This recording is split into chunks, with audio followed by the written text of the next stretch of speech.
Yeah, I wish to welcome everyone to this meeting of the Government Operations and Long-Term Care Subcommittee. This is our first, one thing I do know is that this is our first meeting of the week. We will be meeting in addition to today. This being crossover week. So we will begin with House Bill. Oh, this is the order in which we're taking bills up. 1105, 934, 1125, 1168, 1388, 806. So we will begin with House Bill 1105, Advanced Practice Registered Nurses Certification Requirement and Exceptions. There are no amendments. Council. This bill requires an individual to be certified as an advanced practice registered nurse before practicing advanced practice registered nursing in the state, except as specified. The requirement does not apply to a student enrolled in a graduate level accredited program for advanced practice registered nursing while practicing advanced practice registered nursing in that program, or an individual permitted to practice advanced practice registered nursing rules and regulations adopted by the Board of Nursing. And how does this fit into the Advanced Practice Nursing Compact bill, if at all? I don't know that there was a lot of testimony on how it fits in with the compact. The point was to get at these students who are practicing or who would be practicing as part of their program. So they wouldn't be part of the compact until they're licensed, but I see Robin has her hand up as well. I see her as well. Robin Elliott. Good afternoon, Delegate Rosenberg.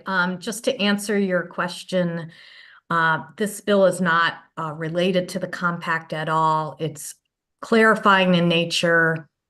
Students are not certified as advanced practice nurses, and this is making sure the law matches that. Okay. Is there any debate on, any discussion rather on this bill? Move the bill. Second. There are no amendments. It's moved and seconded. All those in favor of House Bill 1105, please say aye. Aye. Is there anyone opposed? Seeing none, it is a favorable, unanimous. House Bill 934, we'll be working off of the Senate cross-file as amended, which I believe at least the members all have Senate Bill 830. And of course, we will explain it to those who do not. As amended, this is State Board of Physicians, performance of X-ray duties without a license. And this bill as amended received an 11-zip vote in Finance Council. Before I start, I see that I have before Council. Go ahead. May I, Mr. Chair? Thank you, Mr. Chair. I just wanted to mention that it is a little, maybe it's just me, it's a little hard to hear you, sir. I don't know if your volume could go up or your mic could go closer. Whatever is convenient for you. Thank you. You just became louder. Am I now louder? You are a little bit louder, yes. Okay. Comment appreciated. Okay. And can everyone hear me okay? Okay. I certainly can. Yeah. Yep, we can. So Delegate Lewis. as introduced, this bill would generally have required a person to be licensed by the Board of Physicians before practicing limited licensed radiologic technology in the state, establishes licensure requirements, and applies existing statutory provisions for the practice of radiation therapy, radiography, nuclear medicine technology, and radiology assistance to the practice of limited licensed radiologic technology. As Delegate Rosenberg mentioned, the sponsors supporting amendments that were also offered on the Senate side that strike the bill as introduced and instead alters the X-ray duties that an individual may perform without a license in accordance with regulations adopted by the board, and alters the circumstances and required training to perform those X-ray duties, requires a physician's office to ensure that all requirements are met for each X-ray exam performed, and establishes civil penalties of up to $5,000 for each violation on the physician's office and $1,000 for each violation on the individual who committed the violation. And as Delegate Rosenberg mentioned, Senate Bill 830, the cross-file, has been voted favorable with amendments 11-0 in the Finance Committee. It has not gone through the floor yet.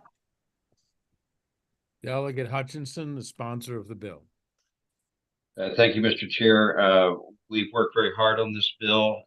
We've worked on a lot of concessions with radiologists, with RadNet, with the Board of Physicians, and I believe as of about an hour ago, we are all in agreement with the bill as amended, and all the concessions have been agreed upon. Very good. Move the amendment.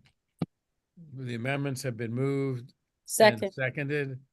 All those in favor of the bill as amended, please say aye. Aye. Is there a motion on the bill as amended? So moved. Second. Moved and seconded. All those in favor of the bill as amended, please say aye.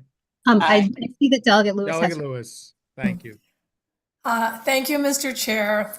I'm just going to be the thorn in your side today.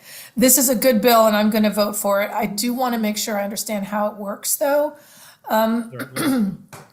Yes, as I recall my notes, the bill states that a person who has attested to the completion of 6 months of clinical care experience or 115 hours of a course is authorized under direct supervision to do a certain x-rays.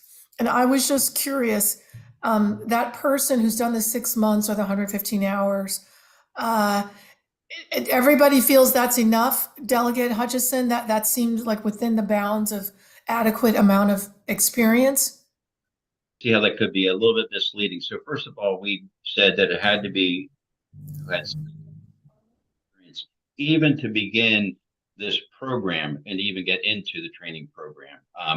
So once they're into the program, they would have to have 115 hours of didactic training, 480 hours of clinical training, then pass the examination that is offered by ARRT to then be able to register with the Board of Physicians and be approved to begin taking these x-rays. So that 6 months was just showing that this person or individual had some clinical experience and just not coming out of high school immediately.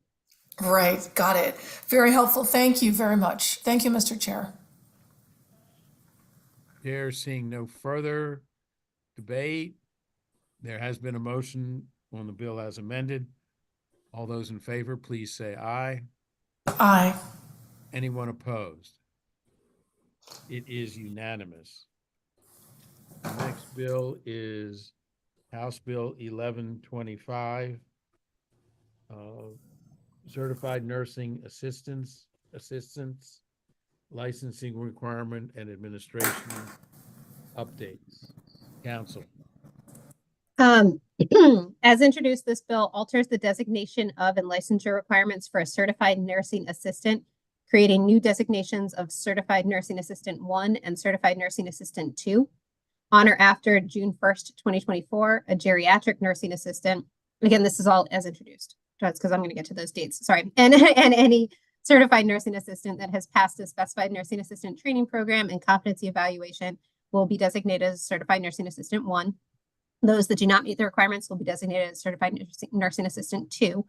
Then by October 1st, 2024, the State Board of Nursing must notify individuals with a nursing assistant certification of the bill's requirements and update regulations to conform with the bill in consultation with healthcare quality.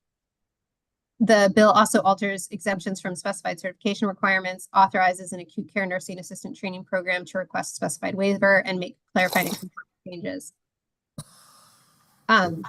I circulated amendments. Yet again, we're working off of a reprint of the Senate bill, the cross file, which delay applicable dates in the bill by 1 year and 4 months, provides a licensure exception for a student to perform nursing assistant tasks while practicing under the direct supervision of qualified faculty and enrolled in an acute care nursing assistant training program, and retains the exception for a student enrolled in a board-approved nursing assistant training program.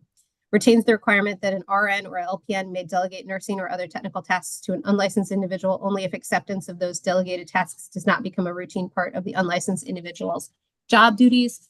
Requires the board to adopt regulations after consultation with stakeholders rather than in collaboration with stakeholders.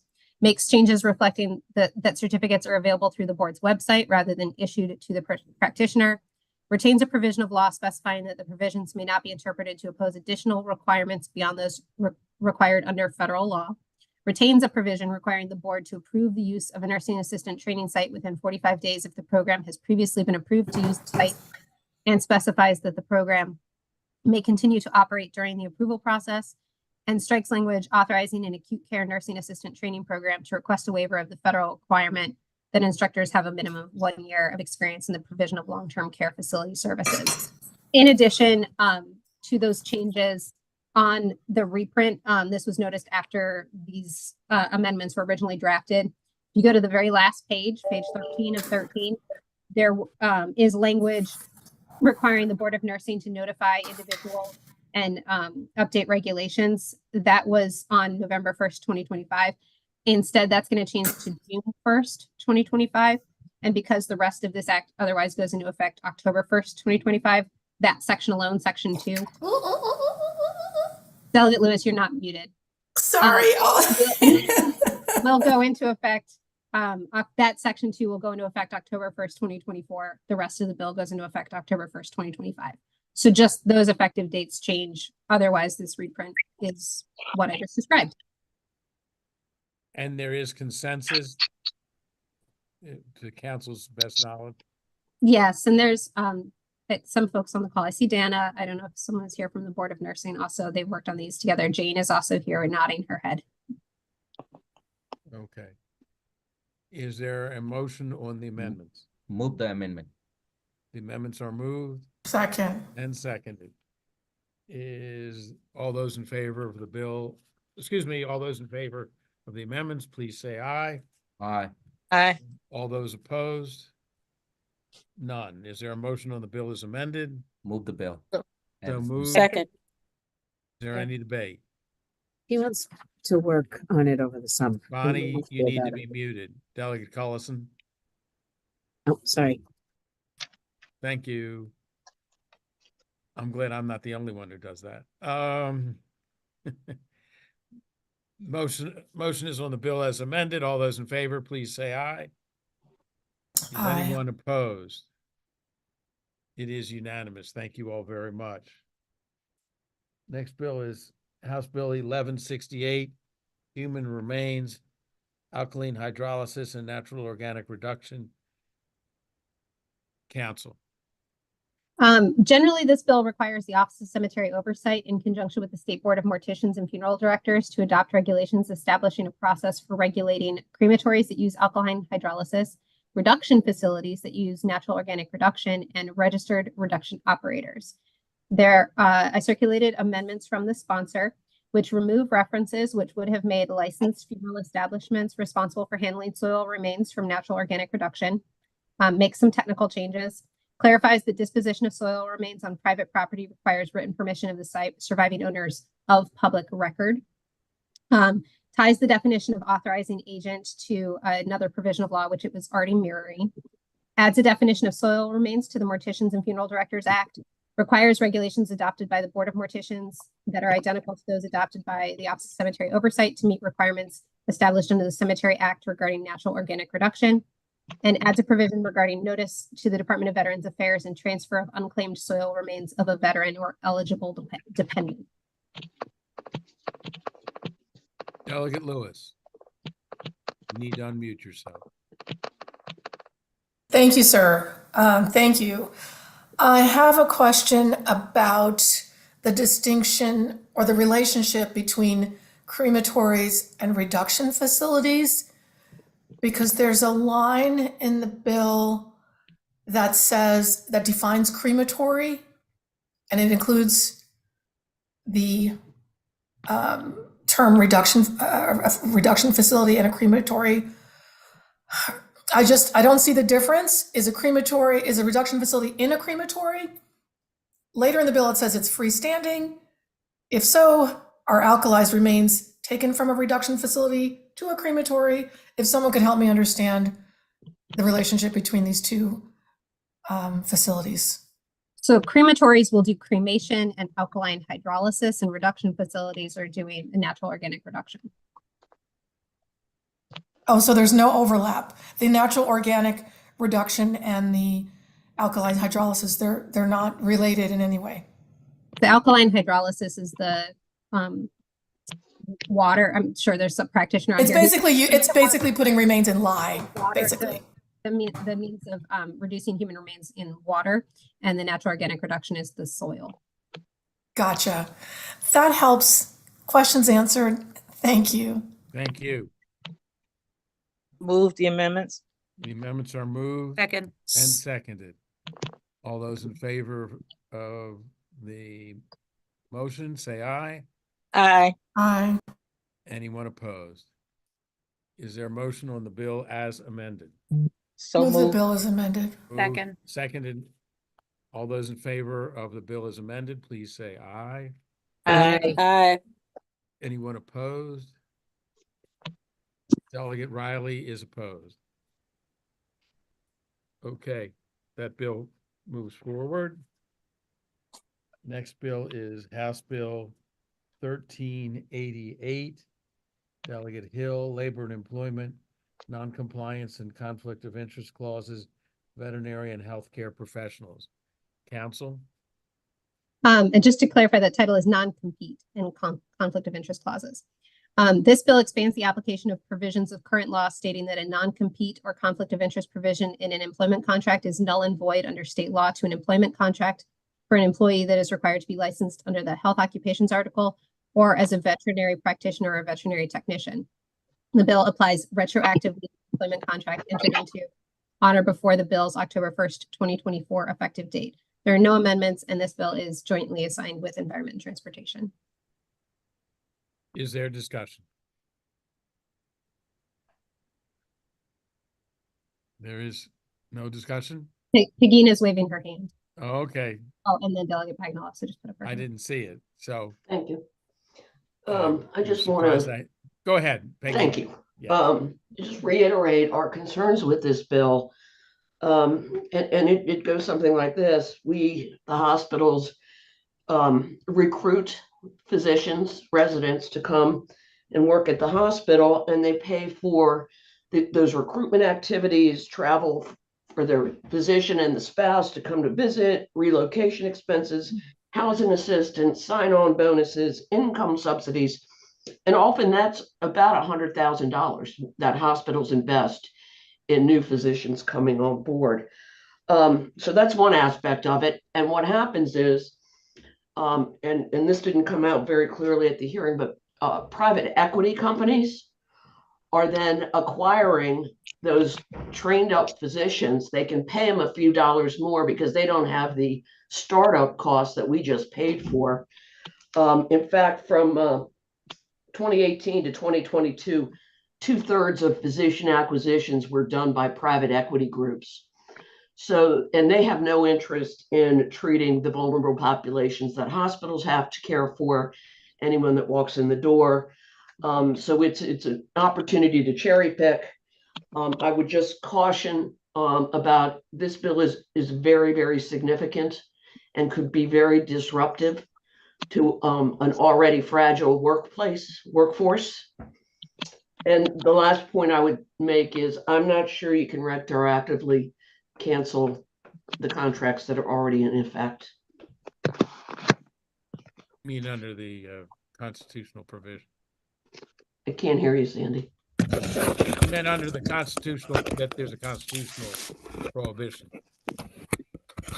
Impairment of contract.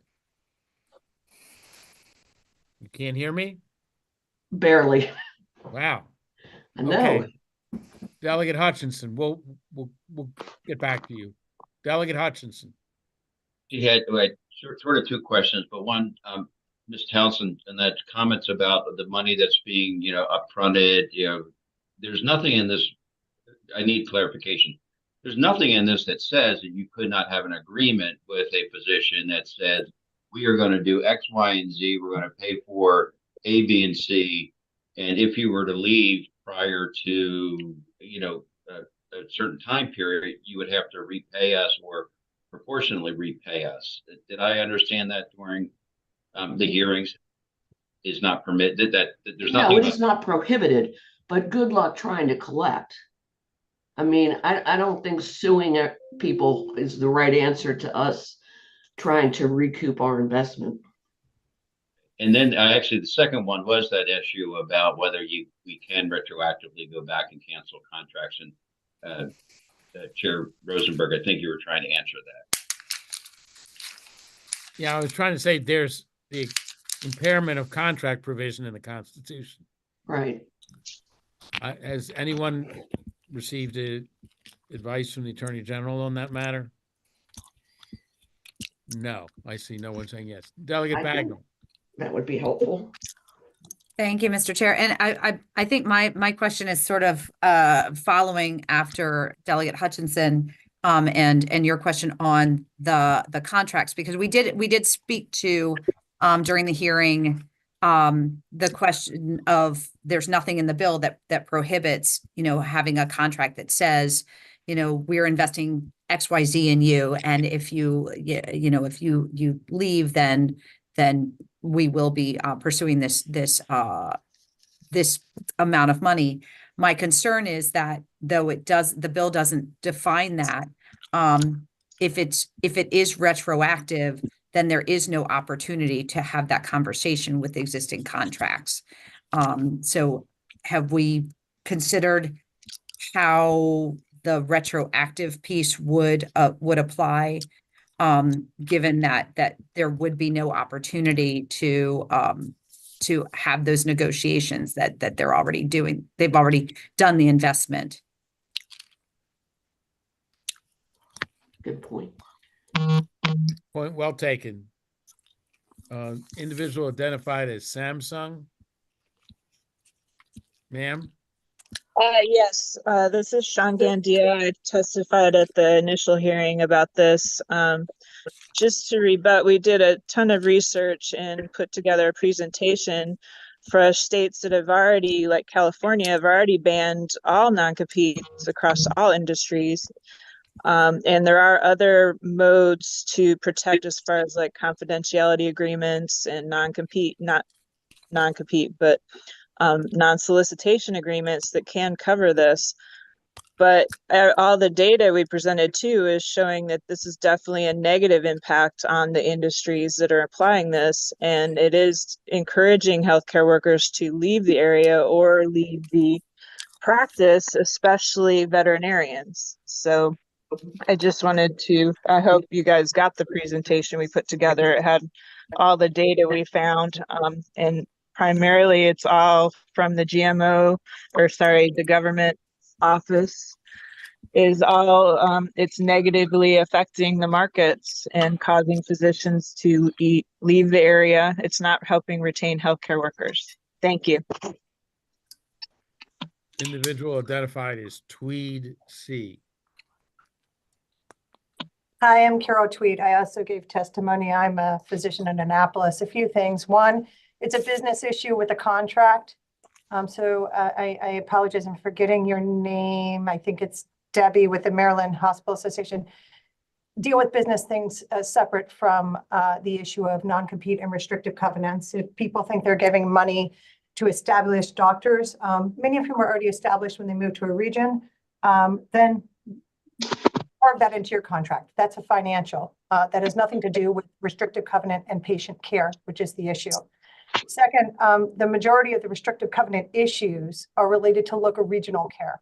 So if I'm going to move to another state or out of the area, that's a non-issue. That's not because somebody hasn't given me a restrictive covenant. The restrictive covenant largely is related to patients and providers who are in a community who want to stay there.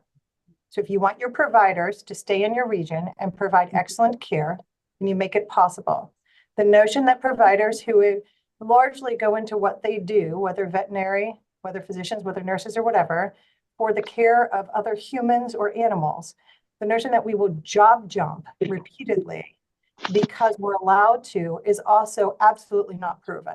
Absolutely not proven and inconsistent with the practice of most long-term care providers. So be careful with the nature of this discussion without data to support it. And I would be careful to separate the finances of a hiring of a provider from the notion of restrictive covenant, please. But they're related.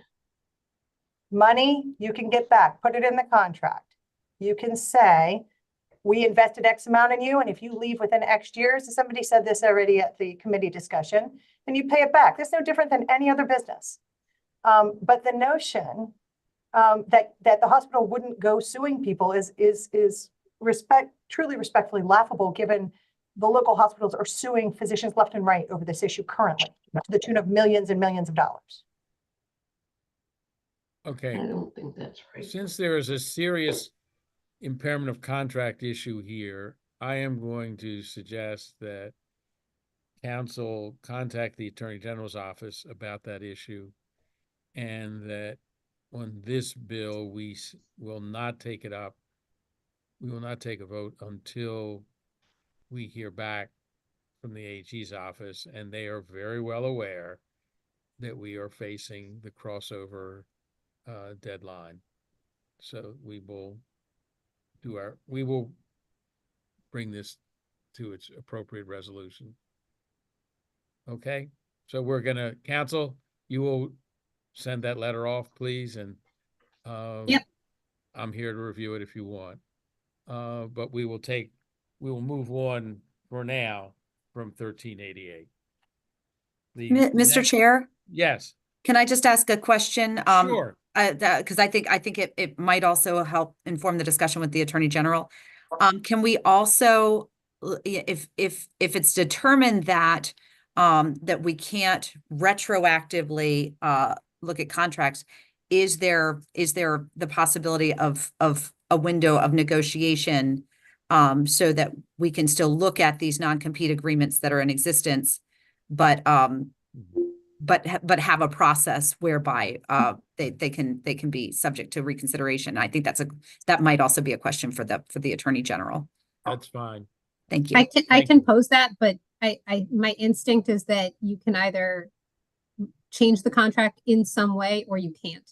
Yeah. And so if there's an opening to change the contract in some way, then it doesn't necessarily matter in what way, because you're Okay. changing the original contract that was negotiated. But I can pose that as well as part of the question. Thank you very much. Thank you. Thank you, fellow chair. Appreciate it. Final bill is House Bill 806. Physician assistance revisions. So this bill was discussed at the last meeting.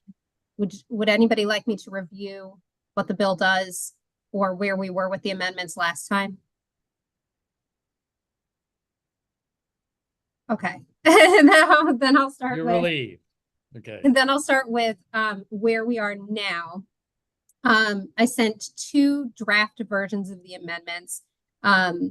There's a consensus version, which just has an ID number at the top 5. And so we're all on the same page. The ID number is 513726/1. And the reprint is time-stamped yesterday at 9:34 p.m.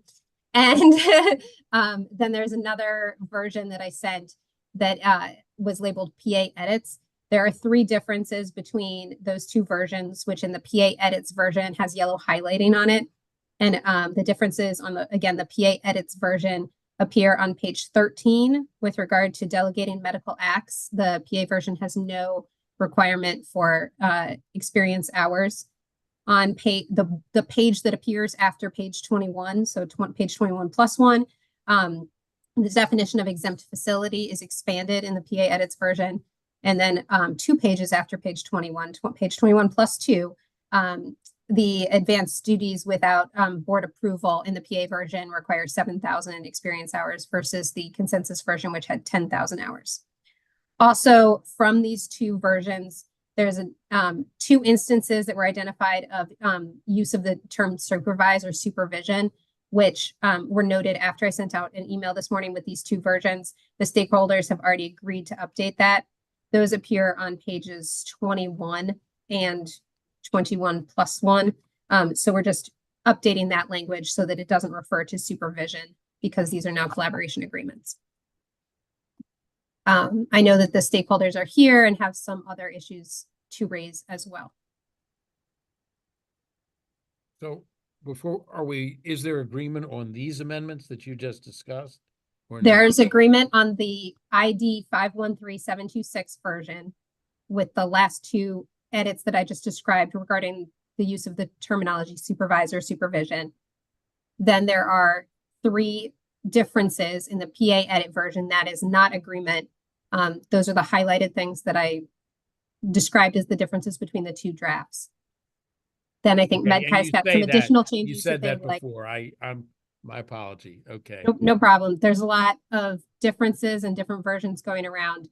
And like I said, so MedCai, the PAs and the Board of Physicians are here to talk about the things that they still have differences of opinion on and would like the subcommittee to help resolve. Okay. Thank you. I would ask that we take up one provision at a time. Don't speak to all 3, and we'll alternate who goes first to describe the provisions. So, Mr. Wise, could you describe the page 13 about delegating medical acts? And then we'll hear from everyone and then try to resolve it. Certainly, and thank you, Mr. Chairman. I want to start by saying that there's a lot of good things in this bill that we all agree on, and that includes going from supervision to collaboration, simplifying the process, simplifying the review of advanced duties, and really just allowing the physician and the PA to sort of control their work environment through the collaborative agreement and not having to go to the board as often as they do now. And we fully support that. We really have 2 issues outstanding, and I'm going to just take the one up as you suggested, Mr. Chairman, and that's on page 13. And it deals with lines 8 through 11. And that is the ordering, performing, and interpreting of diagnostic studies and what continues below that. That language we think is overly broad and in a nutshell would allow the PA to not just do the initial or what is called the wet read of images and tests and that type of thing, but also implies they can do the final read. We offered as the first alternative, the first compromise that we offered was taking from a nurse practitioner bill adopted just last year by the General Assembly. And we offered the same language on this very issue to the PAs, and that was rejected. That's Chapter 328 of 2023. They said that that would actually take them a step back and not allow them to do that initial or wet read of images and other things. So we provided then language that said they could do ordering, performing, and providing an initial assessment of diagnostic studies, therapeutic procedures, and lab tests. That I also understand was not acceptable. So that's 2 alternatives we provided that were not accepted. And their argument was that this takes them back, that it would actually remove things that they're currently doing. Our third and final, I think, alternative here is if there's that much disagreement about what, would be changed with the law and what we've proposed, then let's make this easy. Let's just retain the current law on this point.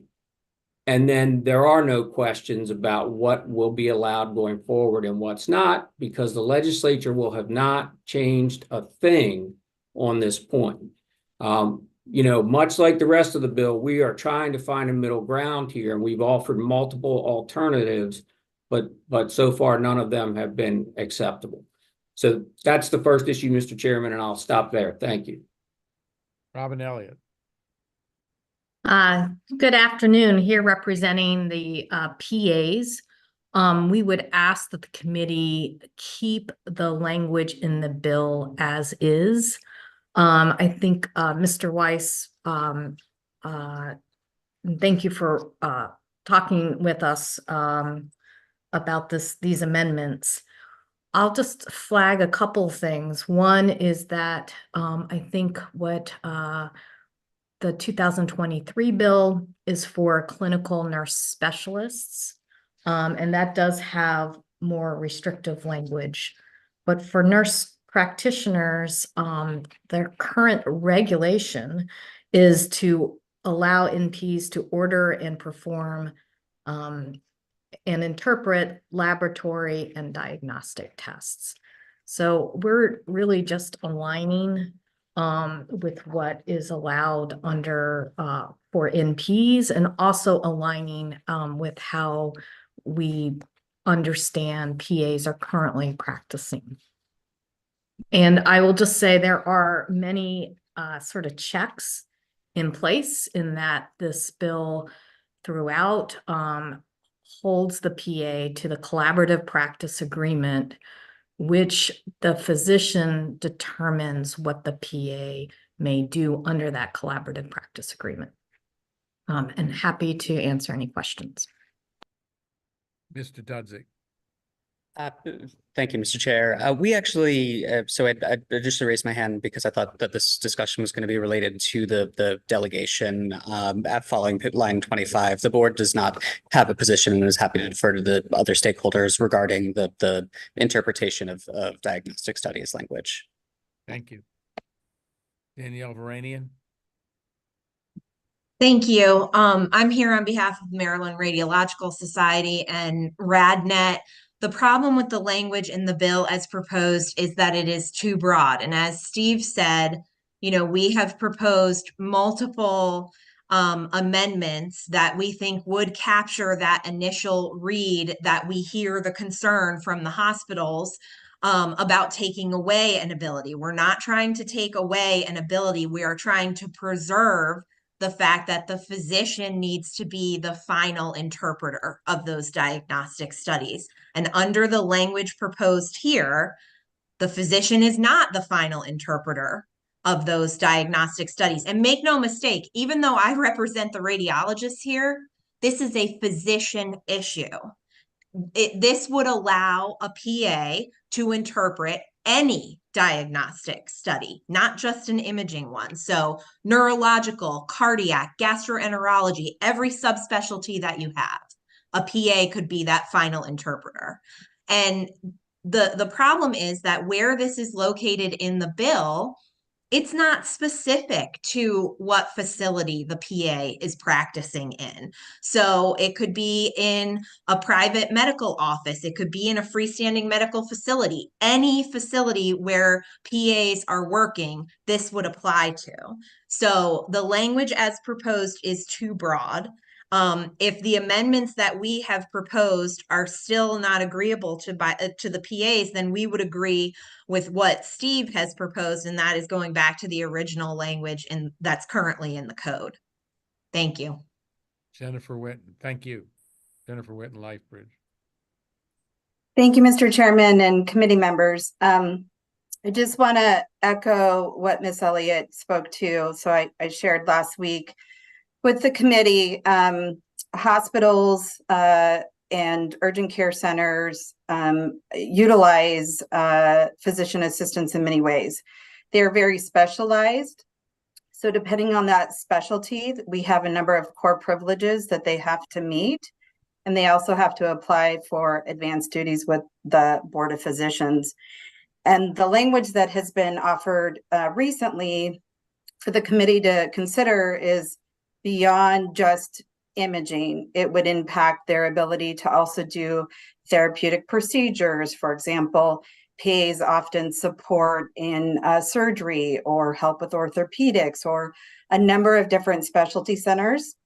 It also would take their ability away to order laboratory results. And for urgent care centers, PAs and nurse practitioners are, although supervised by physicians, they really are the providers on site in the communities. So I think the language has a far broader implication, not only to this bill, to our ability to deliver care, but also to other legislation that this committee took up just earlier. So I happy to continue to work on the right approach here, but we definitely would have a lot of concerns with adopting the amendment put forward by the proponents. Thanks.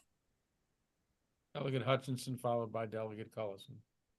Mr. Chair, just a couple of questions here, and really both to Ms. Elliott and to Ms. Whitten, either by shaking your head or not, but are we all in agreement that the physician is the final interpreter? Ms. Elliott, I see Ms. Whitten shaking her head. Are we in agreement that the physician is the final interpreter? The physician may be the final interpreter. I will just flag that the CMS does have a policy where they will pay for PA's interpretation of X-rays. So we are concerned in addition about unintended consequences that Ms. Whitten discussed, is that somehow wording in the statute could complicate matters downstream for billing. That's not something PAs do directly. It's something that urgent care on hospitals and other settings do, but we just don't know what the implications would be. So I need you to walk me through this, because I'm looking at the first compromise and I'm going to read it. It says ordering, performing, and interpreting laboratory results, and ordering diagnostic tests, and using the findings or results in the care of patients. I read that as the PA is going to be able to order, he or she is going to be able to perform their duties, and they're going to be able to interpret the laboratory results, and actually much different than the language proposed by, I think, by the radiology group that just said initial assessment, because my understanding interpretation is broader and better than assessment. I just having a tough time understanding why that language is not working for the PAs.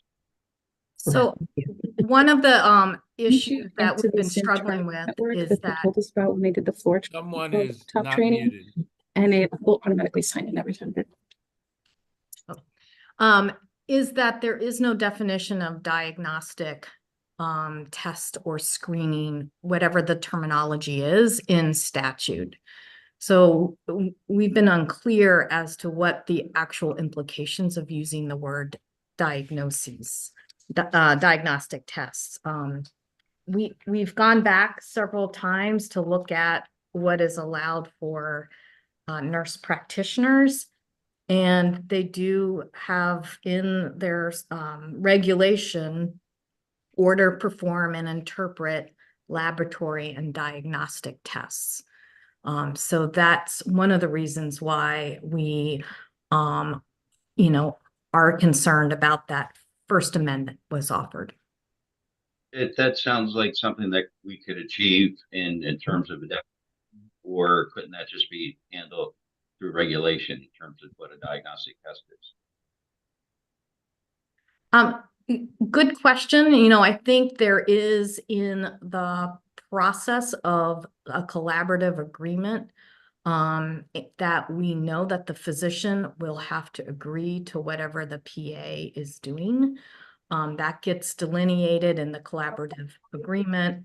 And then in certain circumstances, and I know we're getting to that when we talk about advanced duties, their Board of Physicians is going to retain a lot of control over reviewing those advanced duties.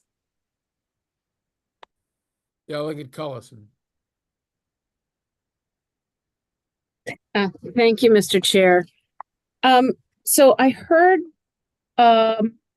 both Steve Wise and Robin Elliott say that the language that's being proposed would take people back from what is currently happening.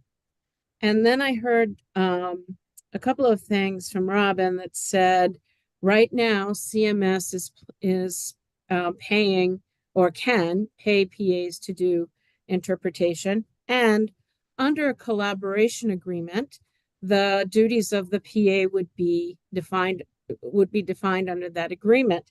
So I guess, because this bill has come so far and so many people have worked on it, and there are things that are currently happening under current law, I'd like us to think about just for this section, keeping the current law and not making any changes. As it was proposed in the original bill. Delegate Coulson, you almost took the words out of my mouth, because I was going to suggest that we ask the parties involved to try once more, but with the understanding that if they can't reach agreement, it would be, as you just articulated, the status quo. How does that sound? I think it sounds like two good minds are thinking together. Thank you, ma'am. Appreciate it. That's what I'm going to suggest, that the parties try once more on this issue. But if you report back to us that you can't reach agreement, it is very likely that the committee would not accept an amendment to the existing law on this provision. Okay. Number 2, Second Amendment. Robin, you go first. So I think the next thing we're on is on page 13. And I believe it's just, depending on what version you're looking at, just below lines 22 to 25. So the PAs would like to make it clear that This PAs would be can Arabic 11. Yes. Okay. The PAs would like to be clear that PAs can delegate to unlicensed personnel. The term is more commonly medical assistant. I see Matt here from the board. The board would like to place a 10,000 hour threshold, so that could only be done after someone was practicing for 5 years. We very much believe that will impact every single healthcare setting. PA or medical assistants do things like check in the patient, check for weights, check for height, take in patient information. So if PAs can't utilize medical assistants, this could have a very drastic effect on many settings. Do you have a definition or language for what should be subject, what activities should be subject to that 10,000 hour limit minimum? So we do not think there should be any 10,000 hour threshold. There are 8 states that expressly acknowledge that physicians and physician assistants have to meet the same standards for delegating to a medical assistant. The remaining states are silent, but we believe it is primarily handled through whether it's a delegation agreement or a collaborative agreement.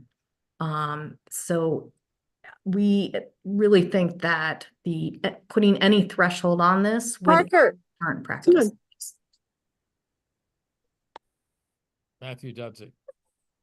Thank you. And just to clarify, under current law, physician assistants are Brittany, not could actually. I ask you to silence yourself, please? Mute yourself. I almost said stifle. Sure. So just as a clarification, under current law, physician assistants, because they are a practitioner group to whom duties are delegated to, they cannot then go and further delegate those duties to another individual. And that's always been the practice of the board.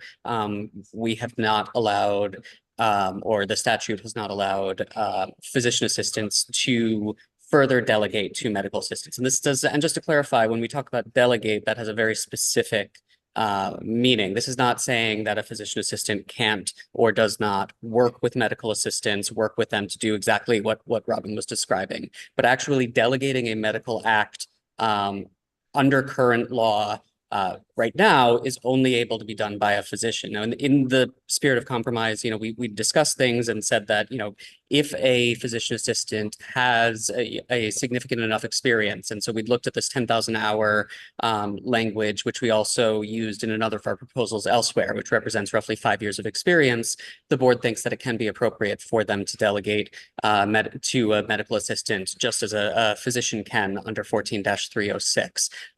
But I think it is not correct to say that this would roll back current practice, because under current law, physician assistants are not permitted to delegate to medical assistants under 14-306. That is very explicitly only for physicians. The board's 10,000 hour suggestion already represents a fairly significant compromise on behalf of the board where this is concerned. Mr. Wise? Or you don't have a? Yeah, no, the only thing I'll say is we recognize that in practice, there is this further delegation. The 10,000 hours or whatever the number of hours is was brought up by the board, and it comes into play at another place in the bill. And that's with regard to advanced duties.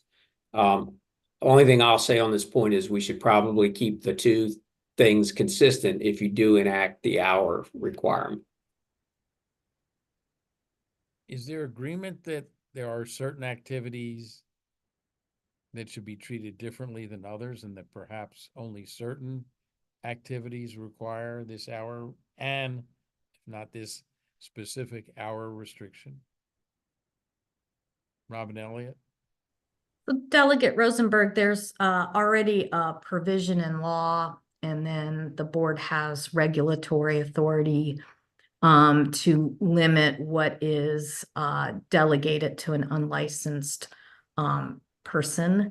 And so what we're suggesting is just that PAs be in the same posture, have to be sort of restricted in the same way about what can be delegated and what can't be. There are also things in.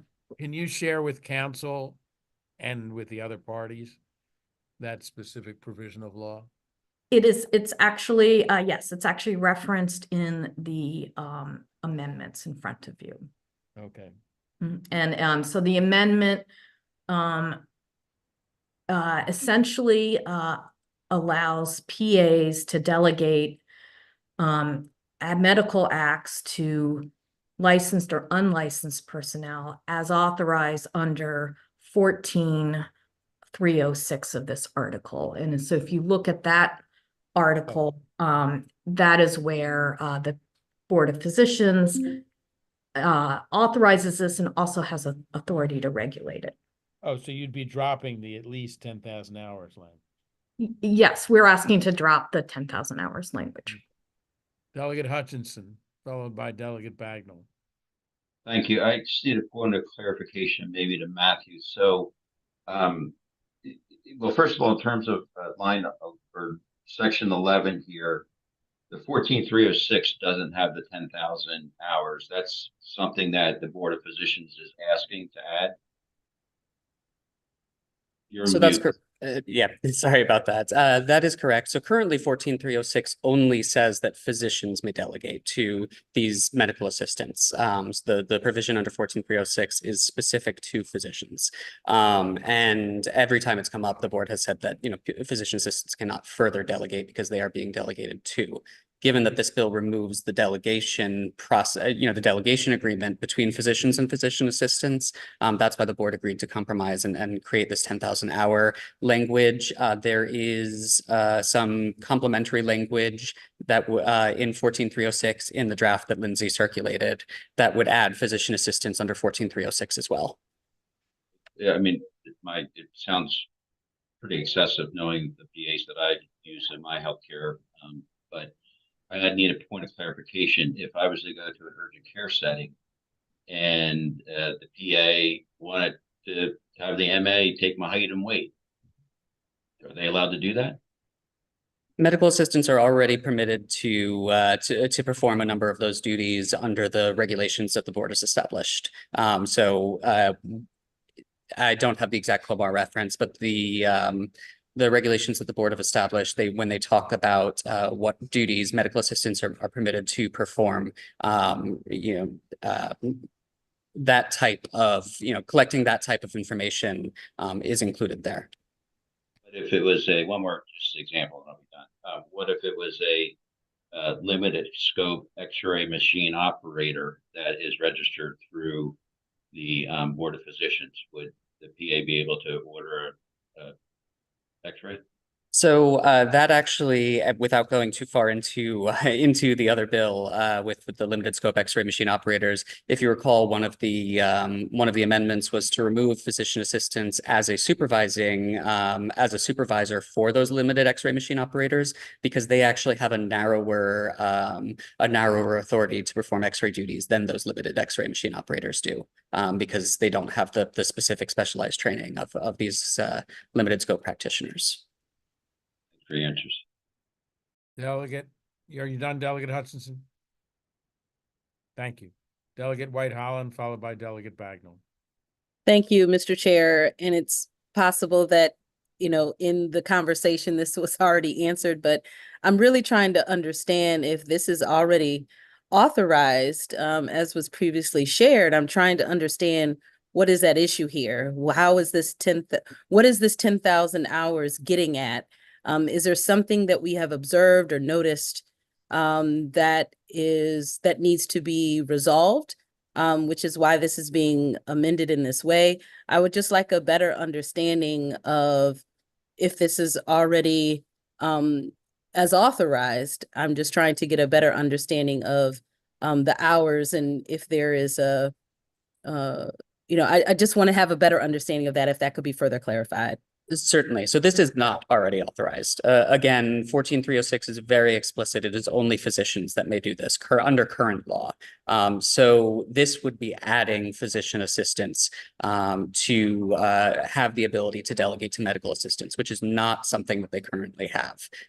So that's why the board proposed putting on this hour restriction, again, in the spirit of compromise, to say, not to say that physician assistants can never do this, but that, we want to make sure that it is only experienced physician assistants. And this 10,000 hour requirement, we believe, based on the data that we've looked at, would cover roughly 2/3 of the physician assistants in Maryland currently.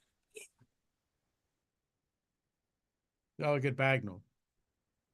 Thank you, Mr. Chair. And I think we're all sort of trying to grapple with this 10,000 hours and where that number came from and what that gets us. And is this something that needs to be in statute, or can it be done through regulation? Because as I understand it, the board is still the oversight authority, and it would still be working with the department to create regs around this. So how did we land on 10,000 hours, and why do you feel it needs to be in statute and not through the regulatory process? Certainly. So the 10,000 hours originally came up when we were looking at the advanced duty question, which I know is something that we're going to be discussing elsewhere.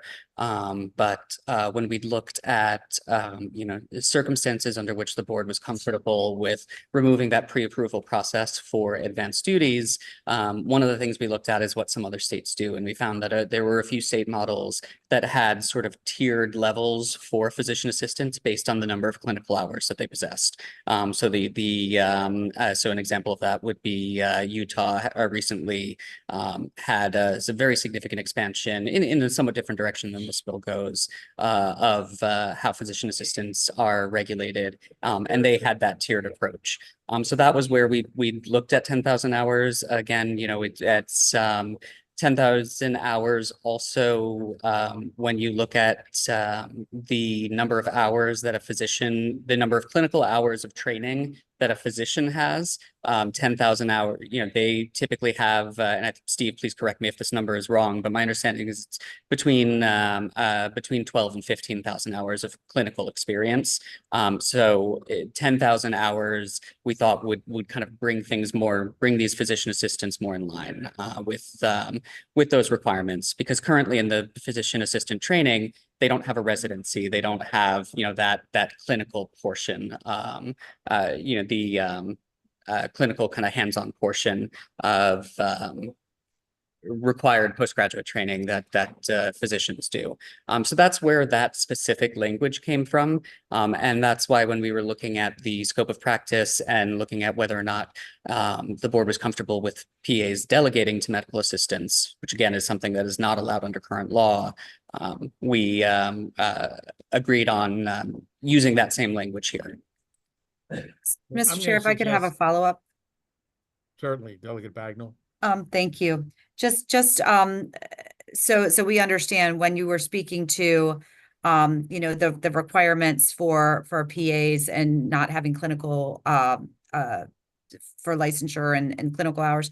Is this 10,000 hours all encompassing, or is it 10,000 hours in Maryland? And is the training and licensure consistent across states? Because obviously we do have a workforce shortage. We're trying to attract more clinicians to the state of Maryland, and we don't want to penalize them for coming and providing services in our state if they're coming from another state. The 10,000 hours would not be restricted to Maryland practice. That's why we were only able to give a rough estimate of how many physician assistants we believe currently meet this requirement, because we can only kind of look at the numbers that we have for Maryland. We don't know how many were practicing in another state prior. As far as consistency from state to state, unfortunately, PA requirements are very inconsistent from state to state. It is not it is not as consistent as you see with for example, physician requirements. That existed before the recommendation of this bill, that will continue to exist after the recommendation. Whatever the form this bill passes out of, that will continue to be the case. Okay. I'm going to ask the parties to do on this issue what we asked them to do on the first issue, to give it another try. Because we're not done with this bill. So just add this one. Hopefully this discussion has given you some insight. And hopefully you can resolve the issue. Do you still need to say something, Robin? No, I'm happy to take it back. Just I'll close with, when I reviewed medical assistant laws in 50 states, I saw of no instance where there was an hour restriction. 8 states explicitly authorize PAs in the same way physicians do, and it appeared all other states left it up to the collaborative agreement or the delegation agreement. Okay, and who's going to lead off now on the third and final, if that's not an oxymoron? It's not going to be third and final. Oh. I noted 3 issues that were differences between the PA edit and the consensus amendment, but there are other issues. The first that Steve brought up, for instance, was not a difference between the 2 drafts. So there's other. Oh, okay. Okay. There's 2 left from my original list of 3, and then there's more too. Okay, what could you identify that issue so that we can focus the discussion? If you want to go to the second one on the difference between the 2 drafts, that next issue is the definition of exempt facility that appears on the page after page 21.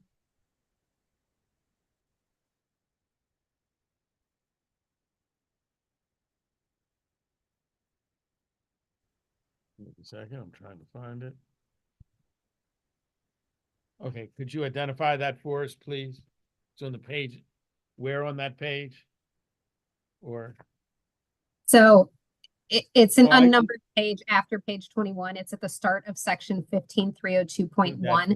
Okay, A, definition of exempt facility. okay. And can you set what is the, well, who wants to speak first? I won't put you in that position, counsel. Mr. Wise. Thank you, Mr. Chairman. This issue deals with what are called advanced duties. So every PA, when they come out of PA school, is qualified to do certain things, but as they get experience and maybe work in a specialty or work in a particular setting, they seek to get qualified in advanced duties. And part of this bill is to simplify that process, because with a few exceptions, they have to go to the Board of Physicians to get that. And by everyone's admission, that can be unwieldy and long process.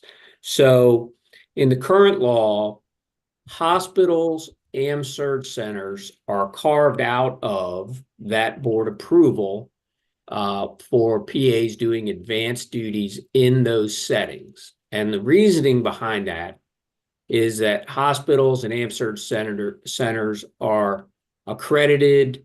Credentialing is strong there. They have internal controls, all to make sure that a PA is not doing things that they haven't demonstrated that they can do through experience and through performing it in a supervised manner before they do it on their own. This part of the bill adds a number of additional facilities that would be treated like the hospital and like the AMSURG center and exempt the PA out from getting that advanced duty approval from the board. From our perspective, obviously hospital and AMSURG center stay in because they're in the current law. It's my understanding from working with Ms. Elliott that the hospital language could use some clarification because they aren't always working just in the hospital. It may be in sort of an ancillary facility that is under the umbrella of the hospital and therefore also subject to their accreditation and so forth. So number 8 that you see there, another practice setting listed on a hospital delineation of privileges, is fine with us because it ties back to the hospital. The number 3 is where you start seeing new facilities. And federally qualified health centers, my understanding is most of them are similarly accredited by an outside entity. They have multiple that they can get accredited by, but in our view, you have the same level of checks and balances there that you do with hospitals and AMSURG facilities.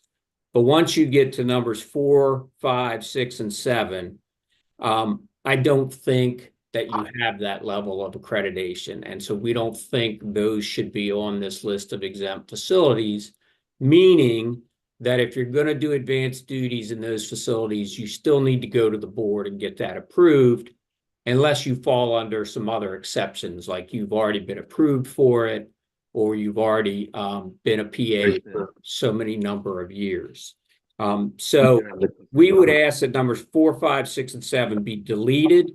And we're even willing to say that that can be the subject of study along with the other advanced duty things that are being looked at in the uncodified section. So not saying no, but because this was an amendment, we think it warrants some further investigation. Robin Elliott. Thank you. So,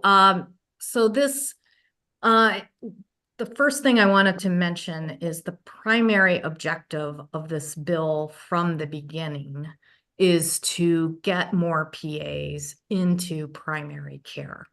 And that has been peeled back a little bit, or you will be voting on that to put a restriction on number of hours. So PAs will have had to work a certain number of hours to be exempt from the advanced duties process.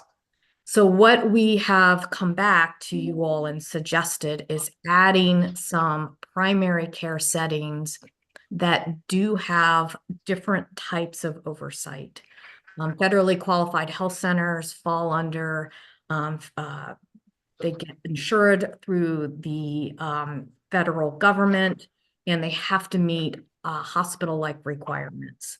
The other entities, local health departments, school-based health centers, local detention centers, and state correctional facilities, while they don't have the same setup exactly, there are a lot of safeguards in place because they are primarily, with one exception, government entities. And so this would really help us move PAs into primary care settings where we desperately need them. And we would note that in places like local health departments, there are really probably very few advanced duties they're doing. And so we really think that this amendment would go a long way. We'll note that PAs in Maryland, 15% of them work Pardon in. me. Whoever is talking on the phone, please mute yourself. Office. Could everyone please mute themselves? Yeah. Delegate Bandari.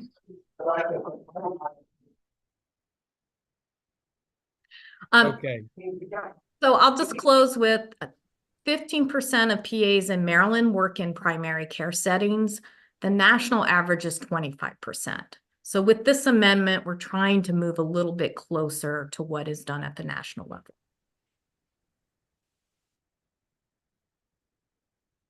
Mr. Dudzik. And thank you. And, the board is appreciative of the efforts to, expand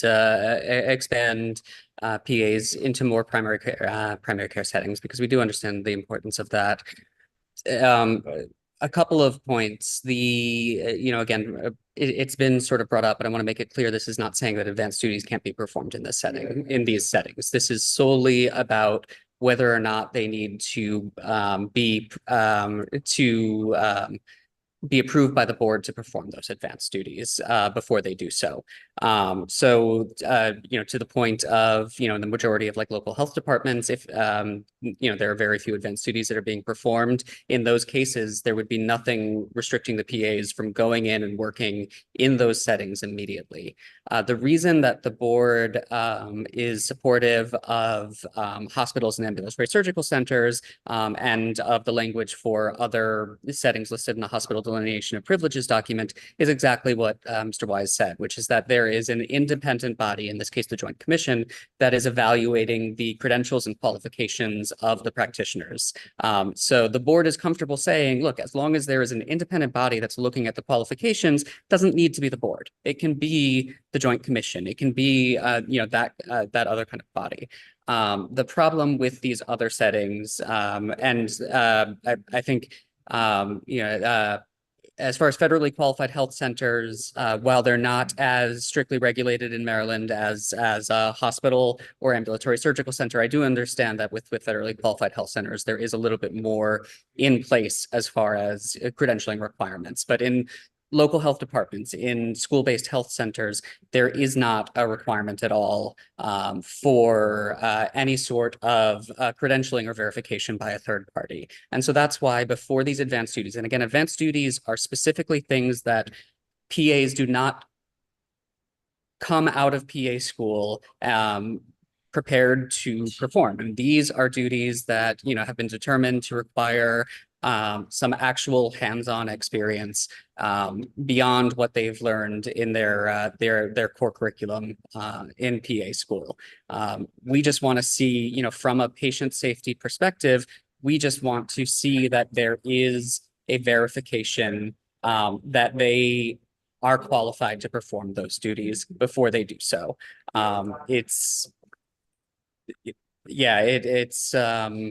If there are other spaces where there is a mandated, third-party verification of qualifications, we're open to expanding to those. Unfortunately, in all of our research, we did not feel that local health departments and school-based health centers met those qualifications.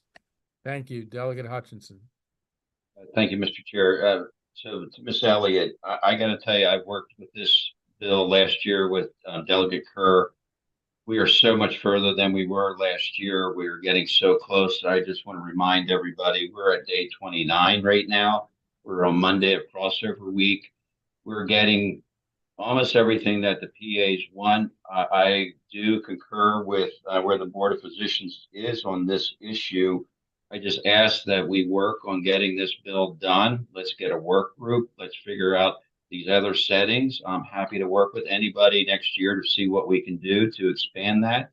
But as Matthew has been saying, nothing is saying that you can't get approval for advanced practice in these settings. As well, if there's an issue on how long it takes to get that approval, maybe that's something we need to address and look into. But as our chair says, if both sides aren't happy when the bill comes out, that means I like to see us move on and get to getting this bill done. Thank you. Well, in light of what you said, Delegate Hutchinson, I'm going to add this issue to the agenda for the next work session of the affected parties to take place before we meet again, to see if you can reach agreement, with the understanding that perhaps most likely, if you don't reach agreement, we'll stay with the status quo. Council, next issue. The next issue appears, just turn the page. It's the second unnumbered page after 21, about a third of the way down the page. This is performing advanced duties without prior approval from the board. This is the other 10,000 hours that was referenced, and in the PA version of the bill, it is 7,000 hours.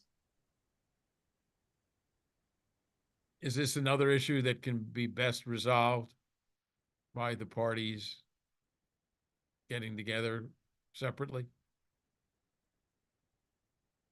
Delegate Rosenberg, just to give you a little bit of history. Okay, briefly. So the PA bill as it came in did not have any advanced duties review. The board proposed amendments basically, and you see that in your second copy, that puts this at 10,000 hours. The PAs came back, looked at what happens in other advanced practice professions, and asked for 3,000 hours instead. I believe the 7,000 hours comes in as what Delegate Kerr wanted to offer, as essentially splitting the difference. So just to give you that background on how the amendments have developed here. Is that acceptable? Or you can't say that at this time? I think that's going to end up being a policy call for the committee. Okay. Mr. Dudzik, briefly. Yes, again, I agree that this will likely be a policy call for the committee. We had added this 10,000 hours again as a compromise from our initial position, which was to require this for anybody that was not working in one of the exempt settings or was not previously approved. I had mentioned in response to one of Delegate Bagnall's questions earlier where we got that 10,000 hour number from. We just feel that it's an important patient safety piece, and we would like to see it remain. Okay. This is added to your agenda for the work group. Okay. Next and final. I think the final one is what Matt, you raised this morning about adding civil penalties under 15-309. That would appear on page 27 of the bill that folks are looking at. And I'll let Matt talk. Certainly. Yeah, this is very minor, and I did discuss this with Robin, and hopefully this won't cause any concerns. This would just be under 15-309. That's where the language exists for basically saying that this collaboration agreement needs to be kept on site and produced upon request. We don't want to have to necessarily go into disciplinary proceedings when there's what essentially amounts to a paperwork concern. So we want the ability to have a civil penalty for this. We have similar language in there already in 15-302M for issues related to the collaboration agreement. But our counsel was worried that that language did not encompass circumstances where they just didn't have it when the board asked for it on request. Robin? Delegate Rosenberg, this came up just for a few minutes, half an hour before subcommittee, so I just haven't had a chance to go back and talk to the PAs. Okay. Understood. Okay. Well, the real workload is for the parties involved. We will give everyone adequate notice, as adequate notice is defined on crossover week, as to when we're reconvening. But we look forward and expect that there'll be some progress that you'll be able to come report back to us. With that being the case, there is no further business before the committee, before the subcommittee.